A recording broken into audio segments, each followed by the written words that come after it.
Tim SAR gabungan terus berupaya mengevakuasi korban kecelakaan pesawat ATR 42500 di kawasan Gunung Bulu Saraung, Kabupaten Pangkep, Sulawesi Selatan.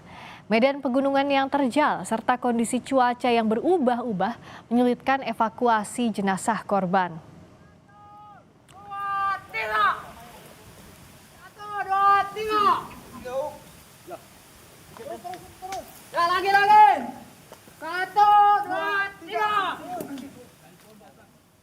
Tim SAR gabungan bersama TNI Angkatan Darat bergerak penuh kehati-hatian mengevakuasi korban pesawat di Gunung Bulu Saraung. Operasi fokuskan pada pencarian dan evakuasi korban dengan mengutamakan keselamatan personel di lapangan. Hingga saat ini saudara, tim SAR gabungan telah menemukan 2 korban di sekitar lokasi badan dan ekor pesawat.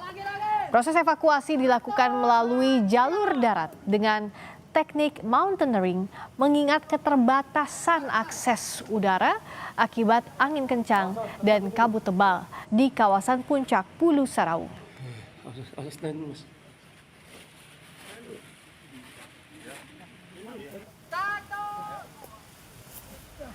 Tantangan medan ekstrem dan cuaca yang sulit diprediksi tidak menghentikan operasi pencarian dan evakuasi korban. Operasi evakuasi akan terus dilaksanakan hingga seluruh korban berhasil dievakuasi sesuai prosedur dan perkembangan situasi di lapangan. TNI Angkatan Darat turut serta dalam menjalankan tugas kemanusiaan pencarian korban kecelakaan pesawat ATR 42500. Proses evakuasi.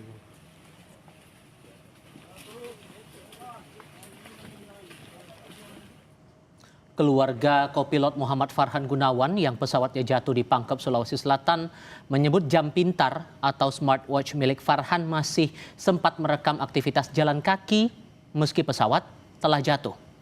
Keluarga kopilot mengungkap smartwatch milik Farhan masih terpantau aktif setelah pesawat ATR 42500 jatuh di sekitar Gunung Bulu Saraung, Kabupaten Pangkep.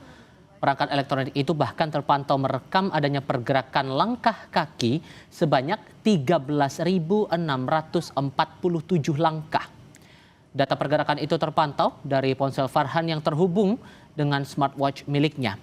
Informasi ini disampaikan oleh pihak keluarga Fitri Candedes Hasibuan pada Senin kemarin usai menerima informasi dari adiknya Dian Mulyana Hasibuan yang merupakan kekasih dari Farhan Gunawan. Terus HP-nya sekarang udah dipegang sama adik saya. Nah, HP dia itu terhubung ke smartwatch-nya. Terus dicek smartwatch-nya itu ternyata ada pergerakan langkah kaki Farhan.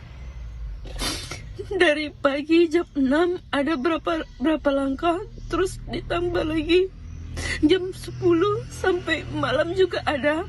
Saya lupa jamnya berapa aja. Intinya pergerakan langkah kakinya itu makin lama makin bertambah. Tolong turunkan tim SAR lebih banyak lagi, Pak.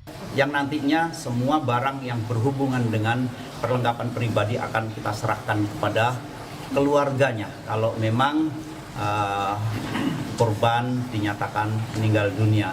Tapi mohon doanya bahwa kita masih bermain di golden time.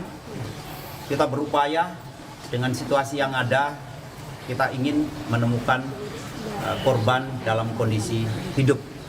Tantangan saat ini yang kita hadapi yaitu kondisi alam.